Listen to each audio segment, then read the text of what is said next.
মানে আমার জীবনে আমার জীবনে পুরো ফোকাসটা আমি আমার মেয়েকে করে ফেলেছি। তো আমার মেয়ে বারবার বলতো, মা আমাদের একটা ফ্যামিলি নাই, আমাদের একটা ফ্যামিলি নাই।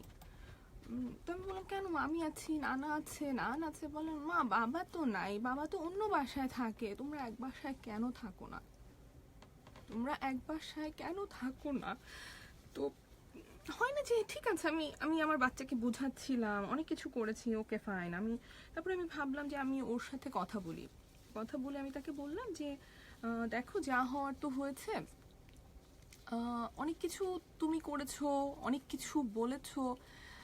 আহ, ঠিক আছে, যা হওয়ার হয়েছে। আমরা চিন্তা করতে পারি আবার, কারণ উম, বাচ্চাটা সারাক্ষণ বলতে থাকে যে মা আমার একটা ফ্যামিলি নাই। সো আমার জন্য এটা আমার মাথায় সারাক্ষণ এই কথাটা খুব বাজতো যে আমার একটা ফ্যামিলি নাই। তো আমি তাকে বোঝাতাম অনেকভাবে, আমি তাকে বুঝতে দিতাম না যে আমি, হ্যাঁ এটা নিয়ে আমি কনসার্ন। আমি তাকে বলতাম যে মা আমরা তো একটা ফ্যামিলি, আমি, আমার বাবা মা, আমরা একটা ফ্যামিলি। তো আমি তাকে যখন বললাম, তো গত 1 বছর 12 মাস আমি বলবো যে আমি তাকে বলেছিলাম যে আমরা এটা ঠিক করতে পারি কিনা। তো তখন সে এবং আমার নিউজটা আবার করতে সবাই আবার হলো যে বিয়ে মানে আমার ডিভোর্সটা হয়েছে কিনা। আমি তারপর আবার তাদেরকে রিকোয়েস্ট করলাম, সবাইকে রিকোয়েস্ট করলাম, ভাইয়া লিখেন না। যদি যদি টিকে যায়, যদি আমার সাথে আবার তার সাথে সব ঠিক হয়ে যায়, তাহলে তো এই এই লেখাগুলা, এই সব কিছু আসলে একটা বাধা হয়ে দাঁড়াবে। আপনারা লিখেন না প্লিজ। এবং প্রত্যেকটা মানুষ আমাকে তখন কিন্তু কোঅপারেট করেছে, কেউ কিচ্ছু লিখেনি, একটা লাইনও লিখেনি। আমি শুধু বলেছি, ভাইয়া আমার হারানোর আর কিছু নাই, আমি কি হারাবো? ও আমাকে মানুষের কাছে যে পরিমাণে ছোট করেছে, আমাকে যেখানে নিয়ে নামিয়েছে, এরপরে আমার আর হারানোর তো কিছু নাই, কিন্তু আমার বাচ্চাটাকে সারা জীবন সবাই এই কথাগুলো শোনাবে। বাঁধন, প্রচুর প্রচুর ফিডব্যাক, প্রচুর কোয়েশ্চেন আছে। আমি সবগুলো কোয়েশ্চেন যদি অ্যাকুমুলেট করে জিজ্ঞেস করতে পারি, তো হয়তো কোয়েশ্চেনের ধরনটা এরকম দাঁড়ায়। তার আগে একটু বলে রাখি যে আমরা অলরেডি লাইভে আসি। লাইভে আসি মাঝে মাঝে এই কারণে যে তোমরা অনেক সময় সরাসরি দেখতে চাও যে কি হচ্ছে এখন স্টুডিওতে। ক্লেমন ভালোবাসার বাংলাদেশের স্টুডিওটা তো তোমাদেরই, কি হচ্ছে। তো এইটা শেয়ার করবার প্রয়োজন পড়ে, সেই কারণে মাঝে মাঝে লাইভে আসি, আমরা আসতে থাকি। এখন লাইভে আছি আমরা। তোমরা চাইলেই ঢাকা স্পেস FM স্পেস 90.4 দিয়ে সার্চ দিলেই আমাদের পেজ পাচ্ছ, যেখানে আমরা অলরেডি লাইভে আছি আমাদের প্রিয় অভিনেত্রী এবং মডেল বাঁধনকে নিয়ে।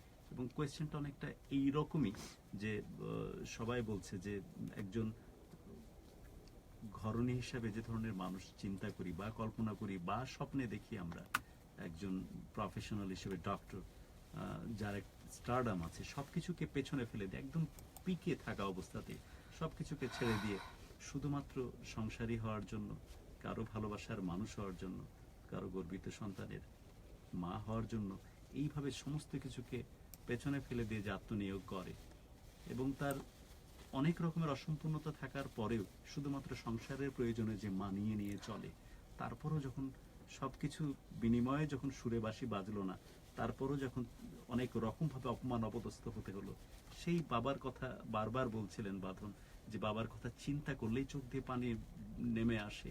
সে বাবাকে চোখের সামনে অপমান অপদস্থ হতে দেখেছেন। একদিন দুই দিন না, দিনের পর দিন, মাসের পর মাস দীর্ঘ নিঃশ্বাস ফেলেছে। যে বাবা আপনার জন্য গর্বে পাগল হয়ে থাকার কথা, যে বাবা আপনার জন্য অসম্ভব ভালো লাগায় বুক উঁচা করে দাঁড়িয়ে থাকার কথা, সে বাপ জীবনে যদি সবচেয়ে বেশি কষ্ট পেয়ে থাকে শুধুই আপনার জন্য, শুধুই আপনার জন্য, শুধুই আপনার জন্য। যদি দীর্ঘ নিঃশ্বাসের কোনো কারণ হয়ে থাকে তার এই পুরো জীবনে, শুধুমাত্র আপনার জন্য। বিকজ কর্মজীবনে অনেক বর্ণাঢ্য একটা ক্যারিয়ারের মানুষ তিনি। তিনি তার সন্তানকে চমৎকারভাবে সেই পারওয়ারিশ দিয়েছেন, বিনিময়ে যেটি পেয়েছেন আপনার হাত ধরে শুধুই দীর্ঘ নিঃশ্বাস। এত কিছুর পরে সবকিছুকে মানিয়ে নিয়েছেন একটি মাত্র কারণে, আপনার মিশেল, আপনার কলিজার টুকরা, আপনার চোখের নয়নমণি উড়ে যেন আপনি ভালো রাখতে পারেন, সুখে রাখতে পারেন। তাই আমার কাছে মনে হচ্ছে যে আমি আমি বাংলাদেশের সেরা ঘরণীদের একজনের কথা শুনতেছি না। আমার মনে হচ্ছে প্রত্যন্ত কোনো অঞ্চলে, যেখানে এখনো লাইটের আলো পৌঁছায়নি, এরকম কোনো মেয়ের গল্প শুনতেছি, যার অনেক কিছু থাকার পরেও যেন কিছুই নাই, যে অনেক কিছু দিয়ে স্বয়ংসম্পূর্ণ হওয়ার পরেও যেন সবচেয়ে বেশি অসম্পূর্ণ, বেশি খালি। না হলে এত কিছু থাকার পরও তাকে কম্প্রোমাইজ করে কেন থাকতে হয়? এত কিছু থাকার পরও কিভাবে এত খারাপ অবস্থার সাথে তাকে সহাবস্থান করতে হয়? এগুলো মানুষ জানতে যাচ্ছে, মানুষ ভাবতেছে, মানুষ এগুলো নিয়ে কথা বলতেছে। কেন বদনাম? শুধুই মিশেল, শুধুই কিছু সময়ের ভালো লাগাকে পাগলের মতো ফিরে পাওয়ার চেষ্টা? আমার মেয়ে, আমি চাই নাই যে আমার বাচ্চাটা একটা একটা অসুস্থ পরিবেশে বড় হোক। আমি চেয়েছি যে হ্যাঁ, এটা এটা যে একটা অসুস্থ পরিবেশ তাও আমি বলছি না, কিন্তু মানে আমাকে কেউ ভুল বুঝবেন না। মানে অনেকে হয়তো ভাবতে পারে যে এটাকে আমি হয়তো কোনো কারণে বুঝাতে চাচ্ছি যে মা আরেকটা কারোর সাথে ইনভলভ হলে এটা খারাপ কিছু, এরকম না। কিন্তু হতেই পারি, আমি আমি এটাকে খারাপ বলছি না, কিন্তু আমাকে কেউ ভুল বুঝবেন না। বাট আমি চেয়েছি যে ওর ওর বাবা থাক, আর আমরা যদি এটা সলভ করতে পারি তো কেন না, আরেকটু না হয় কম্প্রোমাইজ করলাম, আরেকটু না হয় কাজ বেশি করলাম। আমি আমি আমার বাচ্চা যখন 8 মাস বয়স, আমি তখন থেকে কাজ শুরু করেছি। আমার বাচ্চাকে আমি 2.5 বছর বয়স পর্যন্ত কমপ্লিট ব্রেস্ট ফিডিং করিয়েছি। আমার বাচ্চা ব্রেস্ট ফিড করতো বলে আমার বাচ্চাকে আমি বাসায় রেখে শুটিংয়ে যেতে পারতাম না। আমি আমার বাচ্চাকে নিয়ে শুটিং করতাম শুধুমাত্র এই জন্য, কারণ আমার বাচ্চা ব্রেস্ট ফিডিং করতো, আমাকে ছাড়া থাকতে পারতো না, অন্য কিছু খেতে চাইতো না। আমি নিয়ে নিয়ে শুটিং করেছি। আমি কি ওই সময়টা আমি কিভাবে পার করেছি? মানুষ বলে না মিডিয়া মিডিয়া এত খারাপ, এত খারাপ। আমার মিডিয়ার কলিগরা আমার জন্য যা করেছে, এটা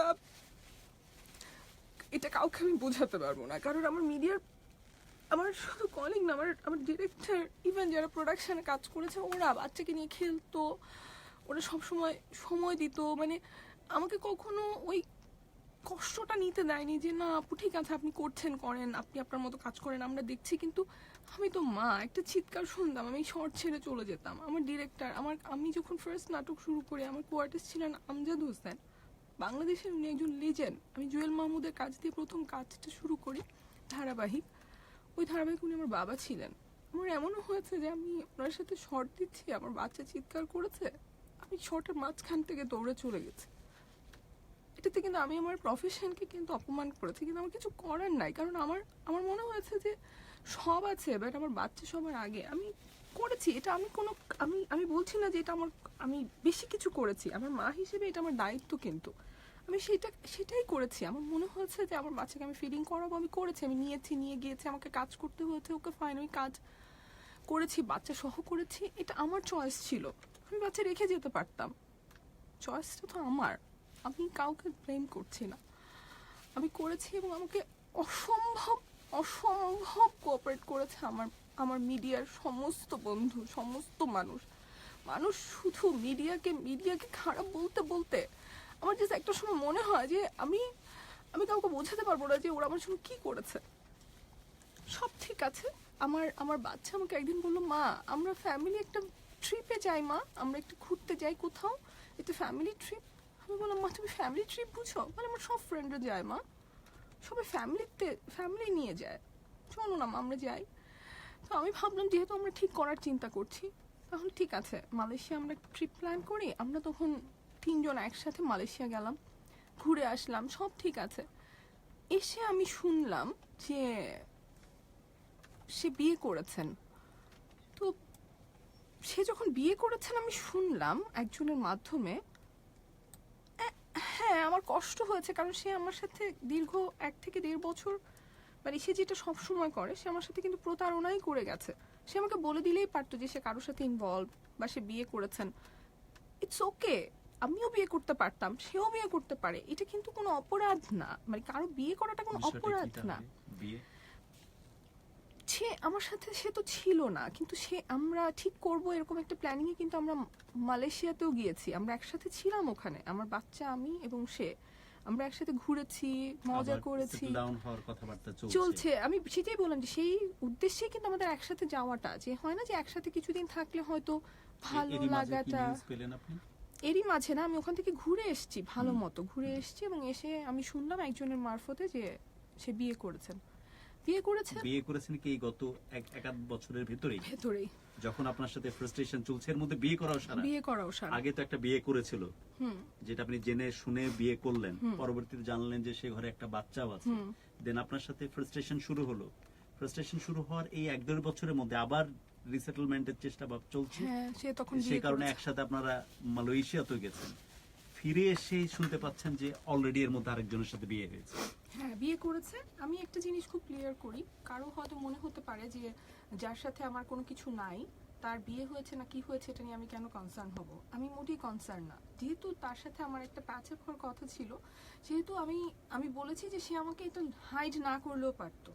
ঠিক আছে, এরপরে আরো আছে, এখানেই তো শেষ না। আমাকে বৃহস্পতিবার দিন, এক বৃহস্পতিবার আমাকে ফোন দিয়ে বলল যে আমি মিশেলকে মানে সায়রাকে বাসায় নিয়ে যাব। ওর বাসায় সে যায়, যে থাকতো আমার মেয়ে। তো আমি বললাম ঠিক আছে, আমি কিন্তু জানি যে তার ওয়াইফ ওখানে আছে, আমি জেনেই তাকে পাঠিয়েছি। আমি কখনো চাইনি আমার বাচ্চা আসলে, হয় না যে সিন্ড্রেলা, স্নো হোয়াইট, যখন ডিজনি প্রিন্সেসদের এই গল্পগুলো দেখে তখন তাদের মাথায় স্টেপ মম নিয়ে যেই ধারণাটা হয়, সেটা যাতে আমার মেয়েকে কখনো তাড়না না করে, কখনো যাতে আমার মেয়েকে সেটা ভয় না দেয়। আমি এটা জেনেও আমি যেতে দিলাম। আমার মনে হলো যে যেহেতু তার বাবা তাকে বিয়ে করেছেন, সেই ভদ্র মহিলাকে, ডেফিনেটলি সে তার বাবার ওয়াইফ, সো তার সাথে তার একটা কথা হলে, আন্ডারস্ট্যান্ডিং হলে এটা কোনো খারাপ কিছু হবে না। এটা জেনে কিন্তু আমি যেতে দিয়েছি। সে স্কুল থেকে চলে গেছে। আমাকে 2 দিন পরে ওর বাবা ফোন দিয়ে বলছে যে তোমার সাথে আমার ওয়াইফ কথা বলবে।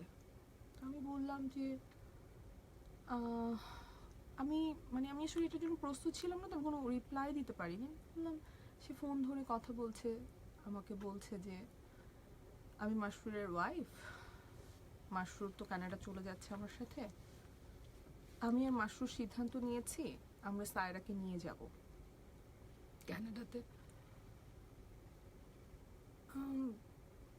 কথাগুলো শুনে যে আসলে আমি কি রিয়াকশন দিব বা আমি যে আসলে কি উত্তর দেবো আমি জানি না। তো আমি বুঝতে পারছিলাম না যে এগুলো কথা আমি শুনছিও কিনা। এটাও আমার কাছে মনে হচ্ছিল যে আমি হয়তো শুনতে পাচ্ছি না কথাগুলো, মানে আমি মনে হয় ভুল শুনছি। তো বলছে যে আমরা সায়রাকে নিয়ে যাব, সায়রাকে নিয়ে যাব এই জন্য। তো আমি বললাম যে সায়রাকে নিয়ে যাব মানে কি? তো বলছে আমরা সিদ্ধান্ত নিয়েছি, আমি আর আমার হাজব্যান্ড সিদ্ধান্ত নিয়েছি যে আমরা ওকে নিয়ে যাব। তো আপনি যদি তার ভালো চান আপনার সন্তানের, আপনি তাহলে তাকে যেতে দিবেন। এখন আপনার উপর নির্ভর করে আপনি কি চান। আর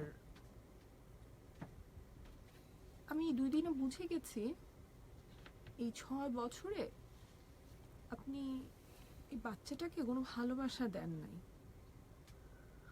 এটা কয় মুহূর্তে বুঝলো উনি? উনি 2 দিনে বুঝেছেন।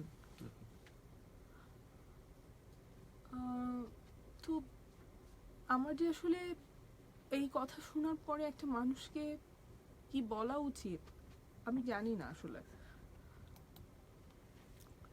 আমি ওই ভদ্র মহিলাকে বা ওই ভদ্র মহিলার কথাকে আমি আমি ওনাকে কোনো কিছু ব্লেম করব না এই জন্য, কারণ উনি তো জিনিসটা জানেন না আসলে।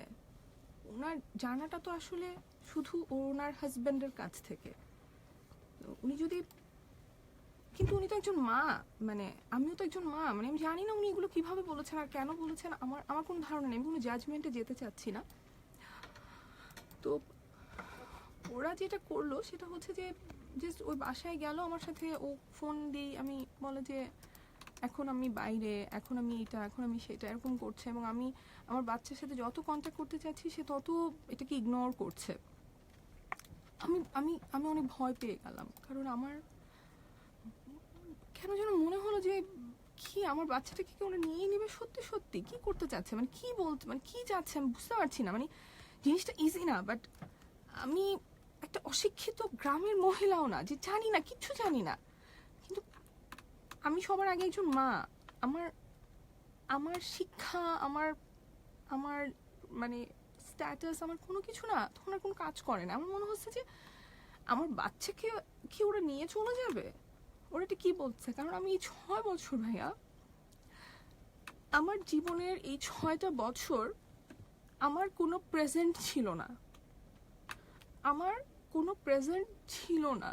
আমি যে প্রেজেন্ট এখানে আমি যে আছি, আমার যে অস্তিত্ব আছে আমি জানি না। আমি 6 বছর শুধু শুধু জাস্ট আমার বাচ্চাকে ফোকাস করে আমার লাইফ, আমি আমার লাইফের প্রতিটা মুহূর্ত আমার বাচ্চার জন্য ডেডিকেট করেছি। এবং এটার জন্য আমি কোনো আমার আফসোস নাই, কারোর উপরে কোনো ব্লেম করার কিছু নাই। আমি নিজের ইচ্ছায় করেছি। আমি একজন মা হিসেবে আমার যতটুকু মনে হয় যে আমি করেছি, আমার এটার জন্য কারোর সাথে কোনো কিছু নাই।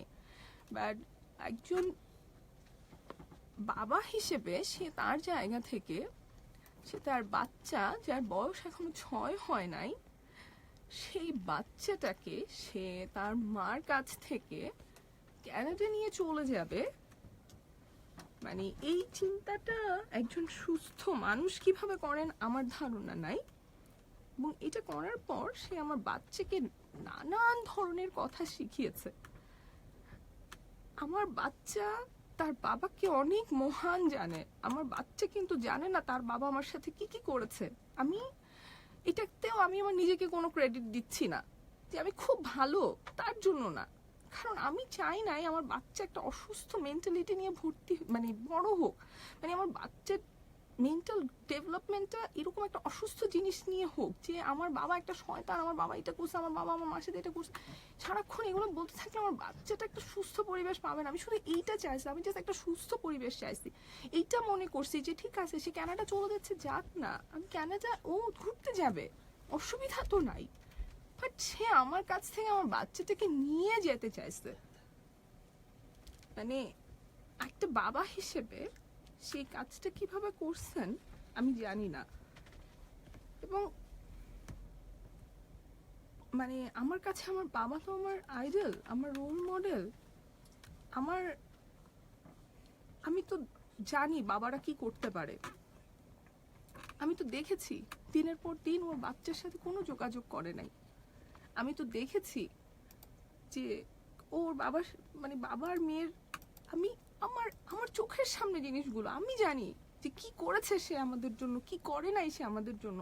সো বাইরের একটা মানুষ এইভাবে জাজ করতে পারেন না, তারা এইভাবে জাজ করতে পারেন না, এত সহজ না। ও মানুষের কাছে, ওর কলিগদের কাছে ও যা ইচ্ছা তাই বলেছে, যা ইচ্ছা তাই বলেছে। আমি কিচ্ছু বলি না, আমি সবকিছু জাস্ট চুপ করে সহ্য করেছি। কারণ আমি ভেবেছি কি যে আলটিমেটলি আমি যদি এই লোকটাকে অপমান করি, এই লোকটাকে অসম্মান করি, আলটিমেটলি আমি আমার বাচ্চার বাবাকে অসম্মান করব, যে অসম্মানের জন্য আমার বাচ্চা সাফার করবে। আমি শুধু এইটা মনে করেছি ভাইয়া। এই মূল্যবোধ জিইয়ে রাখতে গিয়ে, এই মূল্যবোধ বাঁচিয়ে রাখতে গিয়ে নিজে বিচ্ছিন্ন দ্বীপের দিকে নিয়ে যাচ্ছেন না, বাচ্চার কাছ থেকে, পুরো সমাজের কাছ থেকে। আর এক পক্ষ তো বন্ধ করেনি তার এসব নিয়ে কথা বলা আপনার বাচ্চার কাছে অথবা আপনার পরিচিত মানুষজনের কাছে। আমার কাকে কি বলেছে ভাইয়া আমি সেটা নিয়েও বদার না। আমার বাচ্চাকে তো বলেছে, আমার বাচ্চাকে সে বলেছে যে তোমার মা তো অ্যাক্ট্রেস, তোমার মা যেহেতু অন্যদের সাথে অ্যাক্টিং করে ভালোবাসা দেখায়, তোমার মা তোমার সাথে অ্যাক্টিং করে, সে তোমাকে লাভ করে না। এই কথা আমার বাচ্চাকে যারা বলেছেন, আমি শুধু একটা কথাই বলবো যে দেখেন, এখন আমি কাস্টাডি কেস করেছি, আমার বাচ্চার কি হবে আমি জানি না, মাননীয় আদালত কি করবেন, জাজ সাহেব কি করবেন, আমি সেটা হবে। মানে যখন একটা মানুষকে, মানে আমি অ্যাক্টিং করি ভাই, আমার অ্যাক্টিং করাটা, আমার যে কামব্যাক, আমার কাজ করাটা, আমার কত, আমি এই জায়গাটাকে ছেড়ে চলে গেছি ভাই। আমি আমার কাজ, আমার সব কিছু আমি ছেড়ে চলে গেছি। আমি সেই জায়গায় আবার কাজ করছি শুধুমাত্র আমার বাচ্চা এবং আমার সার্ভাইভ করার জন্য। আমার বাচ্চার রক্ত মাংস হচ্ছে এই মিডিয়ার টাকা দিয়ে। মিডিয়ার মানুষ, মিডিয়া এত খারাপ, মানুষের কাছে এত খারাপ। আমরা কিচ্ছু করতে পারি না। আমরা শুধু চাই যে আমাদের কোনো সংসার থাকবে না, আমরা শুধু অ্যাক্টিং করতে চাই, আমাদের এত শখ শুধু অ্যাক্টিং করার। আমি অ্যাক্টিংকে ভালোবাসি, আমি অভিনয়কে ভালোবাসি, কিন্তু আমারও তো একটা লাইফ আছে। আমরা যখন বাইরে বসে মজার মজার গল্প করি একটা মানুষকে নিয়ে, আমরা কিন্তু একবারও ভাবি না যে ওই মানুষটারও কিন্তু একটা লাইফ আছে, তারও একটা বাচ্চা আছে বাসায়, তারও একটা বাসায় বাবা মা আছে। সেই বাবা মাটার কেমন লাগে যখন তার বাচ্চাকে নিয়ে কেউ এই ধরনের কথা বলে? আমরা এত খারাপ, আমাদেরকে এত খারাপ বলে সবাই। এই মিডিয়ার মানুষগুলো যদি আজকে না থাকতো, আজকে আমি আর আমার মেয়ে থাকতাম না। কারণ এই মিডিয়ার মানুষগুলো আমাকে, আমার বাচ্চাকে যেইভাবে সাপোর্ট করেছেন, এটা এটা বলে বোঝানো যাবে না। কারণ আমি আমাকে ওরা কি দিবে? আমি যেটা বলছি তাতে ওরা আমাকে কি দিবে? আমার কিন্তু পাওয়ার কিছু নাই, কিন্তু প্রতিটা মানুষ প্রতিটা সময় আমাকে এত সাপোর্ট করেছেন। ওর স্কুলের টিচার যারা আছেন ওনারা, মানে আমি চিন্তাও করি নাই যে ওনারা আমাকে এইভাবে সাপোর্ট করতে পারবেন কোনোভাবে। আমার বাচ্চা আমি যখন প্রথম স্কুলে দিয়েছি তখন সবার মা যে বসে থাকে, বাচ্চা কান্না করছে, এই করছে সেই করছে। তো আমার বাচ্চা প্রথমে কান্না করতো না, পরে হঠাৎ করে কান্না শুরু করছে। তাই জন্য আমাকে বলে কি, পাথন সানগেমসে যদি বাচ্চা কান্না করে দেখো, আমার বাচ্চাকে কিন্তু বাসায় দিয়ে দিতে পারে, যে বাচ্চাকে আপনি ঠিক করেন তারপর আনেন, প্রতিদিন কান্না করে। আমার তো খুব ভয় লেগে গেল যে আমি কি করব। আমার এখন সত্যি সত্যি কান্না করছে, আমি কাজ বাদ দিয়ে আমি শুটিং বন্ধ করে দিলাম, দিয়ে আমি প্রতিদিন বসে থাকি। ওর যে ক্লাস টিচার প্লে গ্রুপের রিপা তাপা, উনি আমাকে বলছেন যে আপনি কি প্রতিদিন বসে থাকেন না? কে বলছে হ্যাঁ আমার বাচ্চা কান্না করে আপা, আমার ভালো লাগে না। তো বলছে আপনার কাজ? আমি বলছি আপা আমি কদিন অফ করেছি। তো বলছে যে দেখেন, আপনি একজন বাবা এবং মা দুজনের ভূমিকা পালন করছেন। আপনার বাচ্চা এটা বুঝেই বড় হবে, আপনার বাচ্চা বুঝবে, আপনি ওকে বোঝান ঠিক মতো, ও বুঝবে। আপনি কাজ করেন, এটাই ওর ওর জন্য সত্যি, ওর বাস্তবতা ওর জীবনের। আপনি ওকে বোঝান, ও বুঝবে। আপনি যদি ওর জন্য কাজটা বন্ধ করে বাসায় বসে থাকেন, ও তো বুঝবে না, ও ভাববে মা এটা করতে পারে, কিন্তু আপনি এটা করলে যে আপনি সার্ভাইভ করতে পারবেন না, এটা কিন্তু ওর বুঝতে হবে। তো এই কথাটা হয়তো অনেকের কাছে অনেক সাধারণ মনে হচ্ছে, কিন্তু ওই কথাটা ওই সময় আমাকে কত সাহস দিয়েছে, আমাকে আমাকে আমার চলার পথটাকে কত মসৃণ করেছে সেটা শুধু আমি জানি। হয়তো ওই আপার কাছেও এই কথাগুলো অন্য মানুষকেও হয়তো উনি বলেন, আমি জানি না, উনি মানে অন্যদের সাথেও খুবই নাইস উনি। তো কিন্তু আমার জন্য ওই কথা কিন্তু আমার আমার আমাকে যে আমার চলার পথটাকে আরো মসৃণ করেছে। বরং উল্টা হতে পারতো, উনি বলতে পারতো যে দেখেন আপনি সারাক্ষণ শুটিং করেন, এই জন্য মনে হয় আপনার বাচ্চা এরকম করে। উনি কিন্তু এটা বলেননি, উনি বলেছেন যে আপনি আপনার বাচ্চাকে এত সুন্দর করে মানুষ করেছেন। আমি আমি খুব মানে অবাক হয়েছি যে আপনি ওয়ার্কিং মাদার, আপনি আপনার বাচ্চাকে এত সুন্দর করে মানুষ করেছেন, এত ওয়েল বিহেভড, ওয়েল ম্যানার্ড একটা বাচ্চা। আমার সেই বাচ্চা যখন ওই বাসা থেকে আসলো, আমার বাচ্চা 2.5 বছর হয়েছে স্কুলে পড়ে, কোনোদিন কোনো কমপ্লেইন আসে নাই ওর নামে। সেই বাচ্চা এসে, আমি ওর ফ্রেন্ডের বাসায় গিয়েছিলাম, ও ওর ফ্রেন্ডদেরকে মারছে, চিৎকার করছে, আমাকে বলছে তুমি আমার ফিউচার নষ্ট করে দিচ্ছ, তুমি অ্যাক্টিং করেছো আমার সাথে। কত বছর বয়স এসব কথা বলছে? যে ওর 6 বছরও হয়নি।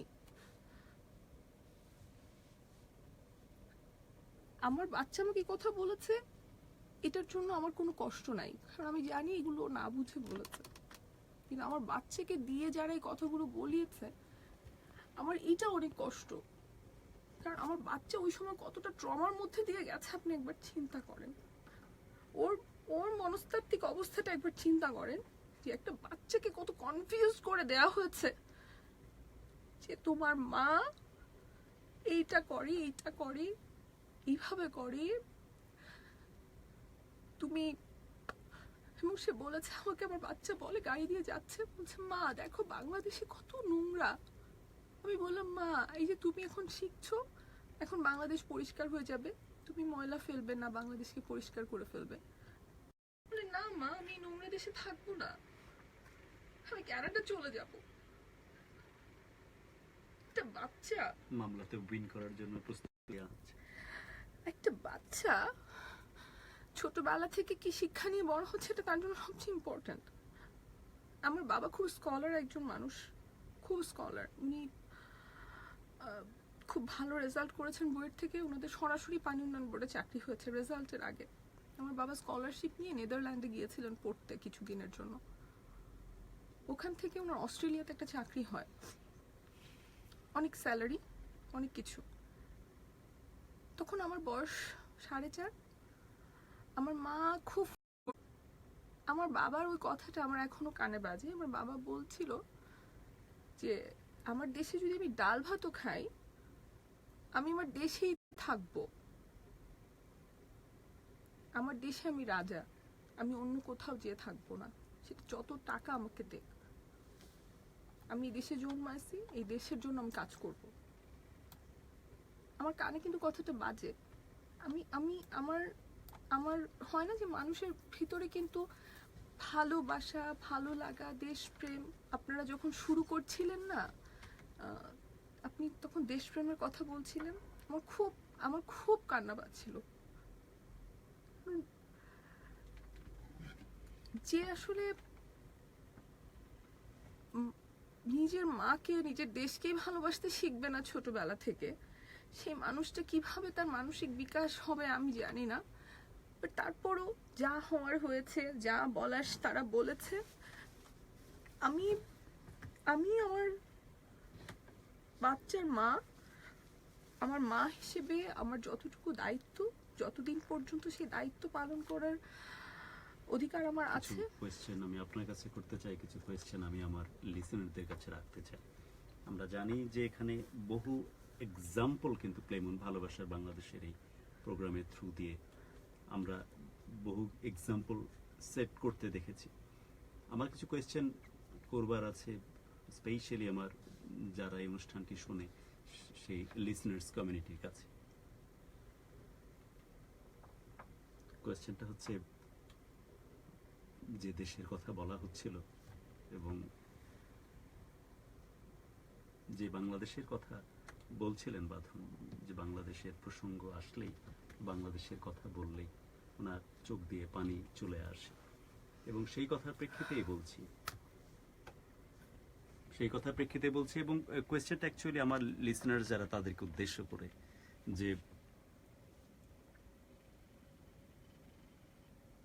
যে তথ্যটা দিই তোমাদেরকে, চলো আকাশ ছুঁয়ে দেখি, চলো স্বাধীন দেশটারে বুকে বেঁধে রাখি, চলো কারো ভালো লাগায় উচ্ছ্বসিত হই, চলো কারো কষ্টে আহাজারি করি। এই দেশের আজ পর্যন্ত যে ইকোনমিক স্টেবিলিটি, আজকেও দেখলাম যে বেশ কয়েক ধাপ উন্নতি করেছে আমাদের এই দেশ ইকোনমিতে, সবকিছুর পেছনে কিন্তু সেই 1 কোটি মানুষ যারা দেশের বাইরে থেকে আমাদের জন্য রেমিটেন্সের মাধ্যমে, অক্সিজেন প্রদানের মাধ্যমে আমাদের ইকোনমিকে জিইয়ে রেখেছে, এবং যারা প্রফেশনাল হিসেবে দেশের বাইরে গেছেন, শ্রমিক হিসাবে না, প্রফেশনাল হিসেবে, তারা কিন্তু দেশে আর ফেরত আসেননি। শুধু তাই না, দেশ থেকে তারা বাবা মার মৃত্যুর জন্য ওয়েট করেছেন, মৃত্যুর পরে তাদের বাড়িঘর বিক্রি করে সেই টাকাটা নিয়ে গেছেন তাদের বিদেশে। এই কিন্তু অ্যাকচুয়ালি পিকচার, যারা প্রফেশনাল হিসেবে বেশিরভাগ দেশের বাইরে আছেন আর যারা শ্রমিক হিসেবে দেশের বাইরে আছেন, তার মধ্যে স্রোতের বিপরীতে সাঁতার কাটার মতো কিছু মানুষ আছেন যাদের ভবিষ্যৎ অনেক উজ্জ্বল জেনেও প্রফেশনাল হিসেবে দারুণ ক্যারিয়ার শুরু করতে পারতেন দেশের বাইরে, কিন্তু দেশে এসে দেশের প্রয়োজনে, দেশের জন্য নিজেকে আত্মনিয়োগ করেছেন। এদের ভালো থাকার কথা না, এরা ভালো নাই, এরা ভালো কিন্তু থাকছে না। মিডিয়া সার্কিটের অবস্থা ডিজাস্টার। এদের সমস্ত অভিনয়, এদের গানে, এদের নাচে, এদের ভালো লাগা মন্দ লাগায়, এদের এন্টারটেনমেন্টে প্রতি মুহূর্তে আমরা এন্টারটেইনড হই, কিন্তু দিন শেষে এদেরকে আমরা আসলেই কিন্তু একেবারে ঘৃণা ভরে আস্থা করে ছুড়ে দিই। এদের ইমোশনের, এদের ভালো লাগা মন্দ লাগা কোনোভাবেই কোনো কিছু আমাদের কাছে ম্যাটার করে না। এটা কিন্তু একদম ধ্রুবলোকের মতোই সত্য। অসম্ভব আক্ষেপ থেকে, দারুণ কষ্ট থেকে বারংবার এই প্রসঙ্গটা তুলছিল বাঁধন, এবং বারংবার বলছিল যে আমাদের কি ভালোবাসতে নেই, আমাদের কি সন্তান থাকতে নেই, আমাদের কি তাদের প্রতি ভালোবাসা থাকতে নেই, আমাদের কি মহব্বত থাকতে নেই, আমাদের কি দারুণ একটা সংসার হতে নেই। তো এটা কেমন ভালোবাসা, যেখানে আমি আমার যার ফ্যান ফলোয়িং তাকে আমরা পছন্দ করছি তার কাজের জন্য, কিন্তু তার জীবনটাকে আমরা ওন করতে পারছি না। একটা মানুষ আর কত বড় হলে যোগ্যতা লাভ করতে পারে? ডক্টর হিসেবে, প্রফেশনাল হিসেবে নিজেকে স্টাবলিশড করা, একজন ওয়েল বিহেভ, কিভাবে একটা সংসারী মানুষ হিসেবে সমস্ত কিছুর উপর মানিয়ে নিতে পারে সেভাবে প্রচেষ্টা করা, তারপরেও কিন্তু তাকে নিদারুণ এক কষ্টের ভিতর দিয়ে যেতে হয়েছে। এগুলো মেনে নেওয়া যায়, কিন্তু যখন সে মানুষটির একমাত্র উপলক্ষ তার ডেস্টিনি, যাকে পুঁজি করে সে জীবনটা পার করার চেষ্টা করছিল, তাকেও যদি তার কাছ থেকে কেড়ে নেওয়া হয়, এই কষ্টের মাত্রাটা কতখানি সুতীব্র হতে পারে। এই বিষয়গুলোও কি একটা সাধারণ মানুষকে নাড়া দিতে পারে না? বাঁধন যে অবস্থা থেকে তার সমস্ত রকমের কাজ, সমস্ত কিছুকে কুইট করেছিলেন, তখন কিন্তু তার ক্যারিয়ার একদম পিকে, কিন্তু সেই অবস্থা থেকেও সবকিছুকে পেছনে ফেলে দিয়ে তিনি শুধুমাত্র সংসারের জন্য, তার ভালো লাগা ভালোবাসার জন্য সবকিছু ছেড়ে আত্মনিয়োগ করেছিলেন, কিন্তু তিনি সার্ভাইভ করতে পারেনি। সংসারটা ফাইনালি ওয়ার্কআউট করেনি, কিন্তু সবকিছুর বিনিময়ে চেয়েছিলেন তার সন্তানটাকে নিয়ে ভালো থাকতে, ভালোভাবে বাঁচতে, সেটিও কিন্তু তিনি কোনোভাবেই পেরে উঠছেন না। এই কষ্টের প্রেক্ষিতে, অন্য কথাগুলো নাই বা শুনলাম, এই কষ্টের প্রেক্ষিতে তাকে কোনো রকমের সান্ত্বনা দেওয়ার মতো ভাষা বা কোনো যোগ্যতা আমার জানা নাই। যখন কোনো মায়ের বিরুদ্ধে তার সন্তানকে এভাবে শেখানো হয়, তোমার মতো অ্যাক্টিং করে, ভালোবাসার লেশ মাত্র তোমার প্রশ্নে নাই, তাহলে স্রষ্টা যে শিখিয়ে দেন, যে শিশুটি জন্ম নিবে তাকে কানে কানে বলে দেন যে পৃথিবীতে যাবা, এত কষ্টের মধ্যে একজন অ্যাঞ্জেল আছেন যিনি তোমাকে সাহায্য করবে। শিশুটা বারবার জানতে চায় স্রষ্টা কে সে অ্যাঞ্জেল, কি নামে ডাকবো তাকে। স্রষ্টা কানে কানে যে বলে দেন, তাকে তুমি মা বলে ডাকবে, মা বলে চিনবে, এই পৃথিবীতে যত কষ্টই হোক হাত ধরে সেই মা তোমাকে পরিত্রাণ দিবে।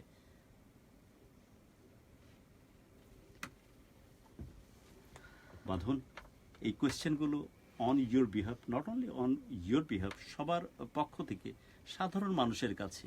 বাকি বিষয়গুলো নিয়ে কথা বলার এখতিয়ার আমাদের নাই। অলরেডি এটা নিয়ে আমি যতদূর শুনলাম যে মামলা হয়েছে, কেস চলছে, সেগুলো নিয়ে বিজ্ঞ আদালত বুঝবেন যে কোনটার পক্ষে বা বিপক্ষে যাওয়া উচিত। বাট একটা প্রত্যন্ত অঞ্চলে, যেখানে যে বলছিলাম যে যেখানে কারেন্টের আলো পর্যন্ত পৌঁছায়নি, সেখানেও একটা মানুষ যেভাবে ডিপ্রাইভ হয়, যেভাবে একদম কোণঠাসা হয়ে পড়ে থাকে, এত শিক্ষা দীক্ষা, এরকম ফ্যামিলি বিলঙ্গিং, সে নিজে অনেক বেশি স্মার্ট, তারপরেও যখন এ ধরনের সিচুয়েশন আসে, তখন সেই মেয়ের সাথে আমাদের বাঁধনের কিন্তু কোনো পার্থক্য আর থাকে না।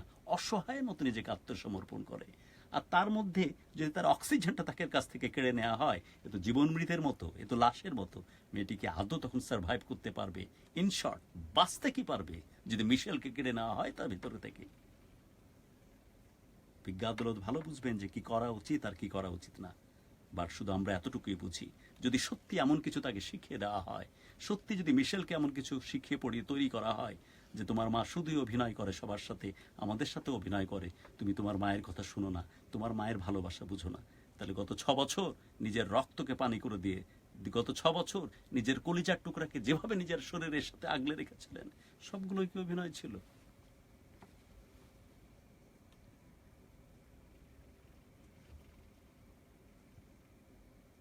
অবশ্যই স্রষ্টা বিরাজমান, সমস্ত শক্তির আধার তিনি। পৃথিবীর কোনো কর্নারে কোনো কিছু থাকুক আর না থাকুক, জাস্টিফিকেশন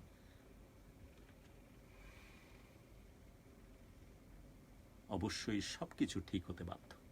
আমরা কোনো কিছু নিয়েই কোনো কিছুর উপরে কমেন্টস করতে পারি না, কোনো কাউন্টার কমেন্ট করার এখতিয়ার আমাদের নাই। বাট এই কথা অবলীলায় বলতে পারি যে মানুষটি তার জীবনের সবকিছু দিয়ে মিশেলকে মানুষ করবার জন্য চেষ্টা করেছে। আমি বাঁধনের এবং স্পেশালি এই এই এই এই বিষয়টা অন্তত এক্সপেক্ট করতে পারি, সেই মিশেল ভালো থাকুক এবং তার মায়ের তাকে ভালোবাসার অধিকার বলবৎ থাকুক। বিজ্ঞ আদালত তার মতো করে পুরো ব্যাপারটাকে অবশ্যই দেখবে, কিন্তু কোনো বাবার কাছ থেকে তো না, যেমন বাঁধন বলছে, কোনো মায়ের কাছ থেকেও তার নিঃশ্বাস দূরে থাক এবং সে মা তখন জীবন মৃতের মতো বেঁচে থাক, সেটিও কারো কাছে কাম্য না।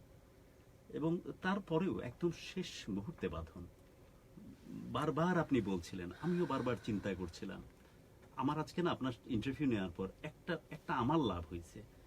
আমিও এরকম ভাবি টুকটাক, জানেন আমি তো মিডিয়ার কিছুই না, একেবারেই মিডিয়ার অপরিচিত অখ্যাত একজন ক্যারেক্টার। তারপরেও আমি আজকের পর থেকে আমার কোনো রিগ্রেট হবে না বাঁধন। আমি এইভাবে আমার কাছে কেউ ডেমনস্ট্রেশন কোনোদিন দেয়নি, জানেন। কোনোদিন আমি ভাবিনি। আমিও প্রোগ্রামের মধ্যে টুকটাক প্রোগ্রাম করি, আমিও টুকটাক মানুষকে প্রোগ্রাম করতে দেখি, দিন শেষে আমিও অন করি না, জানেন। আমিও ভাবি যে মিডিয়া মানেই তো এরকম, আই জাস্ট মিন ইট না, মিডিয়া মানে এরকম। কাউকে এভাবে বলতে শুনিনি, কাউকে এইভাবে কাঁদতে কাঁদতে বলতে শুনিনি যে কেউ আমাকে যখন জীবনটা আমার ধ্বংস করে দিয়েছিল, আমার পুনর্জন্ম হয়েছে মিডিয়ার মাধ্যমে। আমি যখন একদম ধ্বংসের আবার দ্বিতীয় দফায় ধ্বংসের দ্বার প্রান্তে এসেছি, আমাকে যদি কেউ ভালোবেসে থাকে এই মিডিয়ায় সামান্য 2 টাকার ইনফরমেশন নিয়ে, 3 টাকার তথ্য নিয়ে আমাকে নিয়ে কেউ ব্যবসা করেনি। এই বিনোদনের পরিচালকদেরকে যখন বলেছি যে তোমরা আমার এই জিনিস নিয়ে ব্যবসা করো না, আমার মেয়ে বাঁচবে না, আমি বাঁচবো না, ওরা তখন সেটা নিয়ে ব্যবসা করেনি। আমি যখন ইউনিটের সাথে থেকেছি, আমার ডিরেক্টরের সাথে, আমার কো আর্টিস্টের সাথে, তারাই তখন আমার বাচ্চার দেখভাল করেছে। এটা একটা পরিবারের মতো, এটা দারুণ একটা সম্পর্কের জায়গা। এখানেও মানুষ মানুষকে শ্রদ্ধা করে, এখানেও সংসার বাঁচাতে এরাও ভূমিকা রাখে, এরাও পরস্পরকে ভালোবাসতে জানে। এরকম ফিল, এরকমের কলিজার মধ্যে ধারণ করা ভালো লাগা, ভালোবাসা এবং শ্রদ্ধাবোধ কখনো কাউকে দেখিনি। এখানে কাকের মাংস খায় না, বাট মিডিয়া মানুষের মাংস খাইতে আমি দেখেছি, বিধায় এই শ্রদ্ধাবোধটা কখনো আসেনি। আজ খুব দারুণভাবে এসেছে, খুব দারুণভাবে এসেছে। মিডিয়ার লোকজন অনেক শ্রদ্ধার সাথে আপনাকে স্মরণ করবে আজকের এপিসোডের জন্য।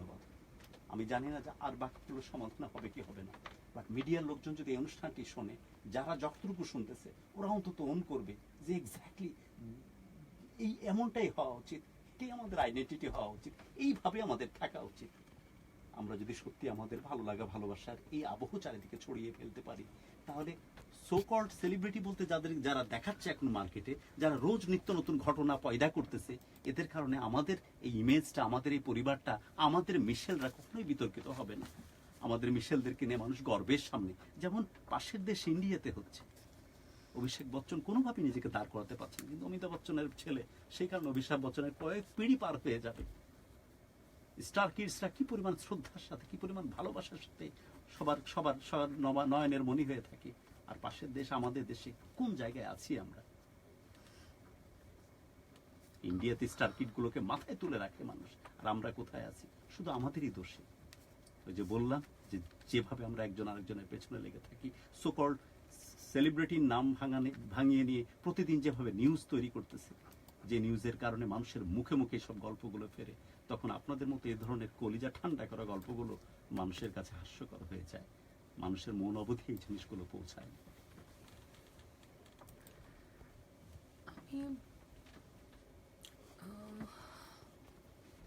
শেষ মুহূর্তে, শেষের দিকে চলে এসেছি বাদল, সব ঠিক আছে, ভালো স্রষ্টা তো তাই বলেছেন, ভালোবেসে একসাথে থাকো, যদি ওয়ার্কআউট না করে একদম ভালোবেসে পরস্পরের কাছ থেকে ভালোভাবে আলাদা হয়ে যায়। এটাই কথা। এই আলাদা হওয়াতে কোনো রকমের দোষের কিছু নাই, বাট আপনার নিঃশ্বাস যদি কেড়ে নেওয়া হয়, ফাইনালি কি করবেন, কিভাবে বাঁচবেন?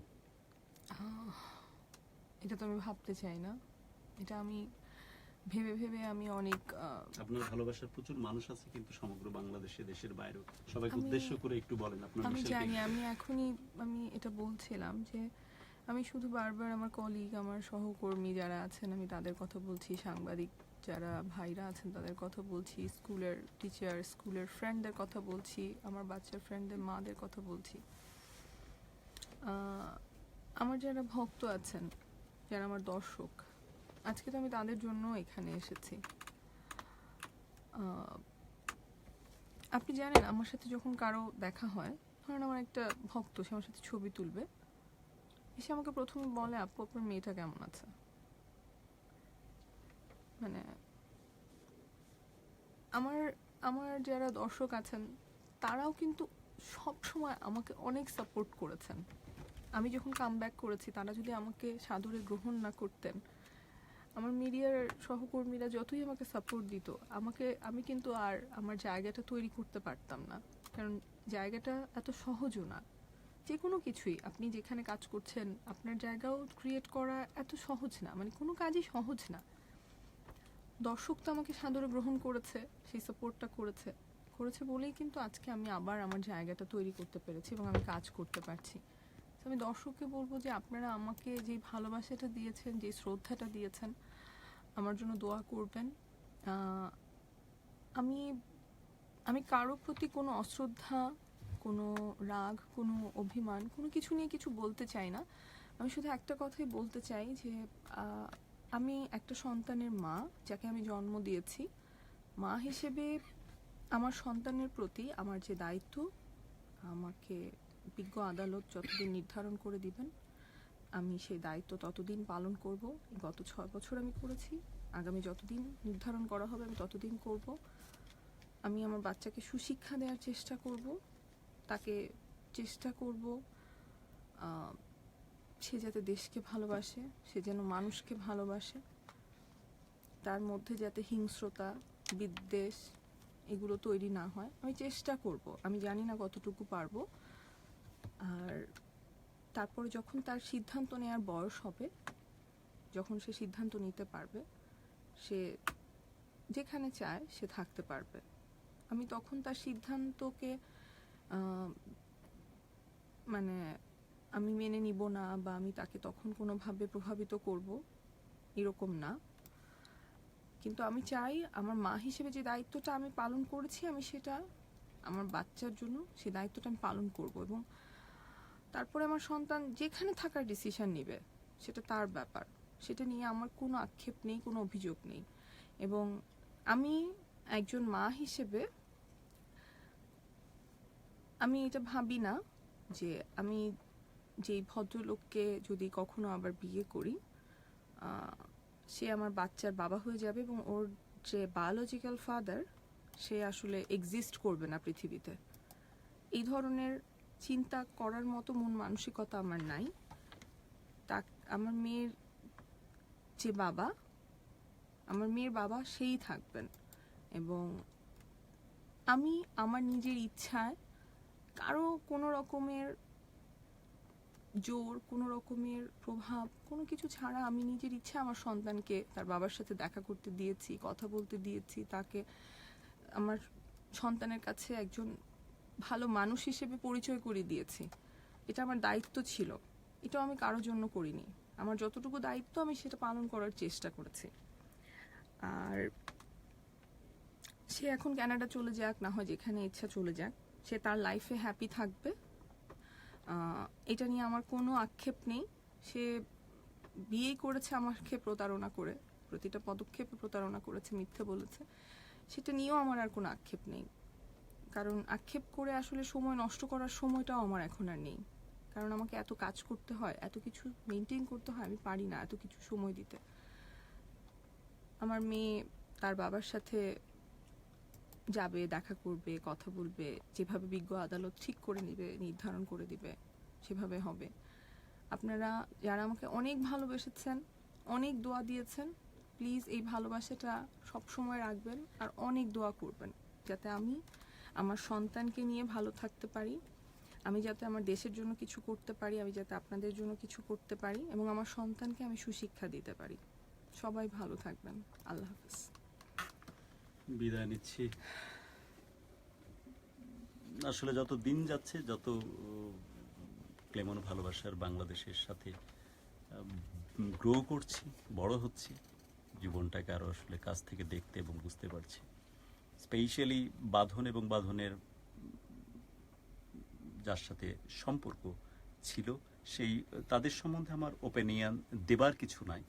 শুধু আমি এই জায়গা থেকে একটি বিষয় খুব পরিষ্কারভাবে আমার কাছে উপস্থাপিত হয়েছে, সেটাই হচ্ছে যে যে মা তার সমস্ত কিছুর বিনিময়ে চেষ্টা করেছিলেন যে সম্পর্কটাকে কিভাবে টিকিয়ে রাখা যায়, শুধুমাত্র সন্তানের কথা চিন্তা করে, তার প্রাণাধিক প্রিয় মিশেলের কথা চিন্তা করে, কিন্তু কোনোভাবেই সম্পর্কটাকে দাঁড় করিয়ে রাখা, সম্পর্কটাকে আবার নতুন করে সুরে বাঁশি বাজে সেই ব্যবস্থা তিনি কোনোভাবেই করতে পারেননি।